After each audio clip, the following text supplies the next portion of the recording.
It is within the presence of God and the Creator that I reside. It is within the presence of the Creator that I decide. My destiny and my fate are chosen by me as I roam through life's stormy seas. Now, this is a thought that I just had upon watching a YouTube video, as to recognize the presence of the Creator, and when that creative force lies within you, how you can recognize it and how you can use it to your advantage. In this life, there are many forces that dwell on this planet that cannot be seen but can be felt by those around us. And through the decisions and the choices that we make, we allow the possibility of certain forces to enter our life and certain forces to exit our life. Thus, our actions entail the details of our lives and speak the stories of our lives and tell us exactly who we have been, who we are, and who we can become. It is my obligation as someone that has been spoken to by this creative force to speak back into the world, therefore creating more of this creative force and thus enabling it to spread its message and infect its people. And that is the presence of the Creator. That is the force that I have, and that's the force that has led me to making this video. That's the force that has led me to creating this piece of content, because I carry a creative force, and that's the force that lies within me. And that is the force that has been dwelling on this planet since the beginning, before any other force came, before the forces of love, before the forces of evil, before the forces of this and before the forces of that. The first force was the force of creation, and after that came destruction. But creation was the primary force that enabled all of this to happen. And therefore, a majority of us can access this force because this is the default force of life. The force of life is to create, to evolve, and to continuously move forward. For what reason? Nobody knows, but that is what it is, and that is what makes us happy. When you are making progress and you're moving forward in whatever endeavors that you have, that is what will actually bring joy to your heart.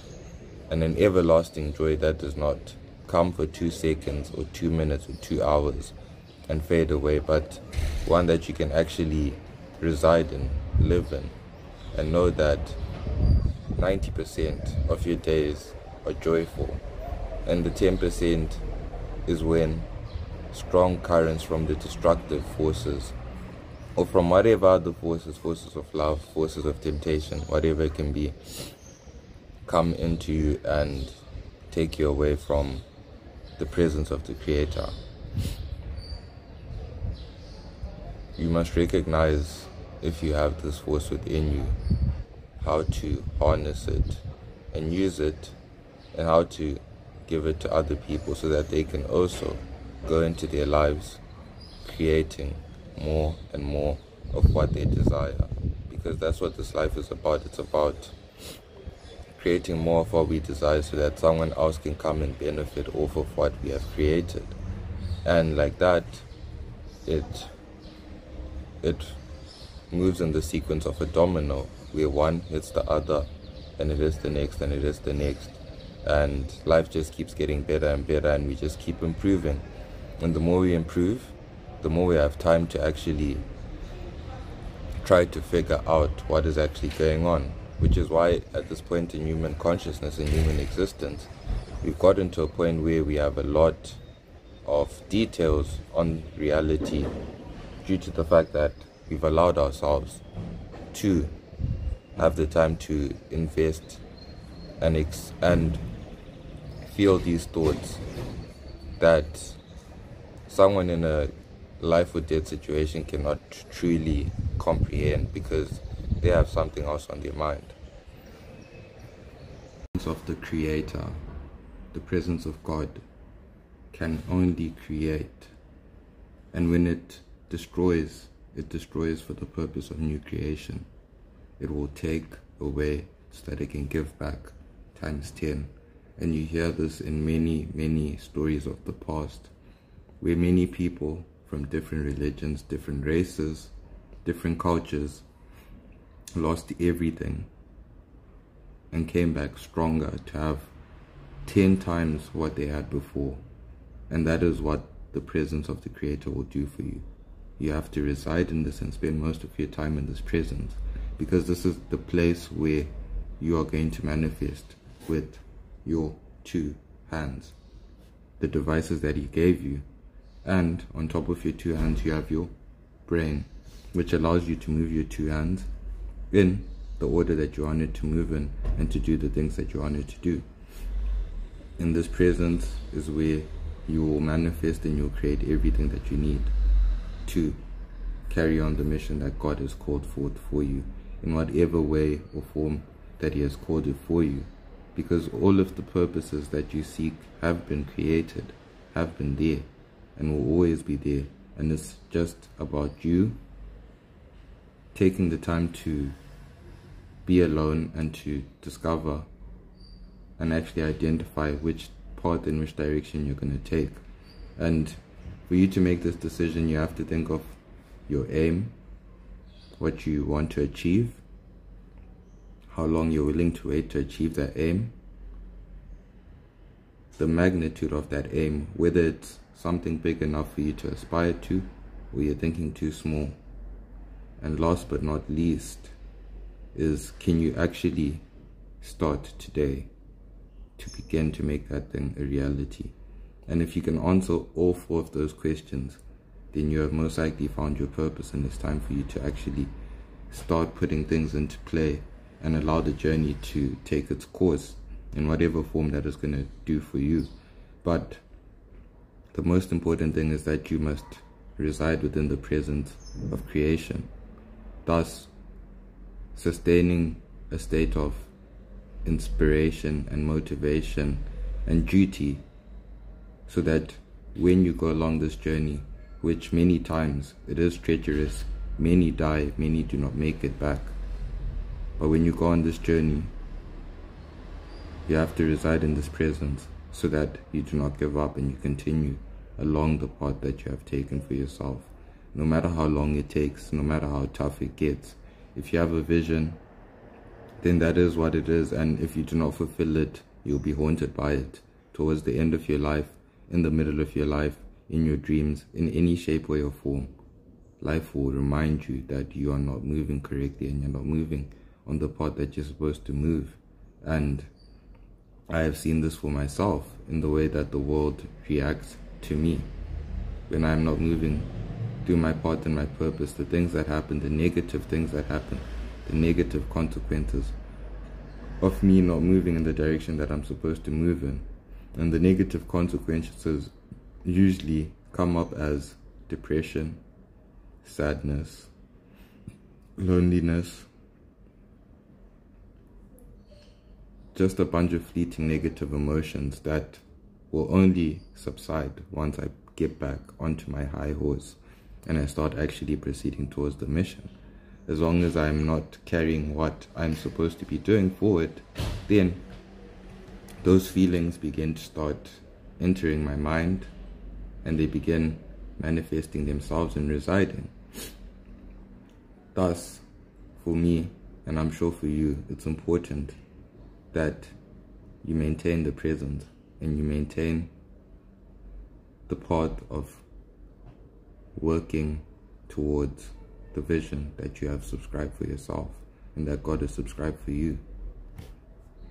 From there on, you must let life play itself out and do what it is going to do, and see if you are able to turn your inner reality into your external, to see if you're able to take what's in your head and bring it out into the world, to see if what's going on in here matches what's going on out here. And once you achieve that, once you gain that, that is when everything truly starts. That is when the hardest work begins, because at that point, that's going to be the point where you have managed to possess the vision and to reach out and grab it, and you actually have it in your hand and you have a hold of it. And a lot of people think that this is the part where it all ends, end of story, happy ending. He died a millionaire, he died a billion, whatever it was. But that is actually the beginning of the story, because that is the part where you now have the means to help others get into the same position. And that is the time where you are going to have to defend what you have, because when you acquire something of such magnitude given by the Creator to a world that is free, the only thing that will happen is that there will be wandering eyes, and they're going to see your shiny object that you have worked so hard for, that you have grinded consistently for, that you suffered for, and they're going to want to take it from you. They're going to want to take it from you. They're going to want you to not have it, and they're going to want to destroy it, because they know when that thing is there, it has the capability to turn on the lights of other people's flames. It has the ability to ignite the spark in another human mind, and thus allowing whatever this is given by the Creator to manifest and to multiply, up until whatever was previously there is completely gone, and this new thing that the Creator has brought in through the person, through the environment, whichever way, this new thing has completely taken over. And that is the process of evolution.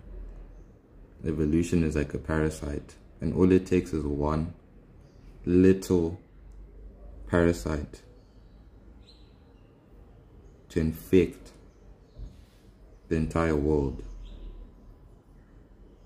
and the enemy is forever trying to prevent those little parasites from ever growing big enough and strong enough to actually begin infecting the world. But that is the purpose of evolution, and it is already done. It will not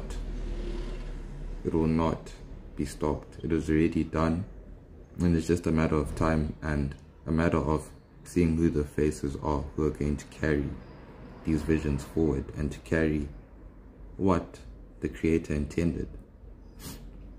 Because it's a fine balance between the Creator and the Destroyer, and they both need each other. The Destroyer needs something to destroy, and the Creator needs something to challenge him so that he can create something that surpasses what he thought was possible, or what she thought was possible. Therefore, you must be one of those who resides with the Creator, meaning that throughout your life you'll be challenged by destructive forces, and it's your job to make sure that those destructive forces do not steer you off your path, and they do not kill you. All of us are given a mission at birth. All of us are told the vision. The Creator lets us know exactly what He wants, but as time goes on, the environment, the destructive forces come into play, and they begin to take people off their individual paths, just as destiny had it. It was fate. It was the way that it was meant to be. And within that destiny, there are those who are destined to continue the Creator's path till the end. And that's how it will always be. It is destined. Therefore, the victory has already been won. And therefore, the vision is already done.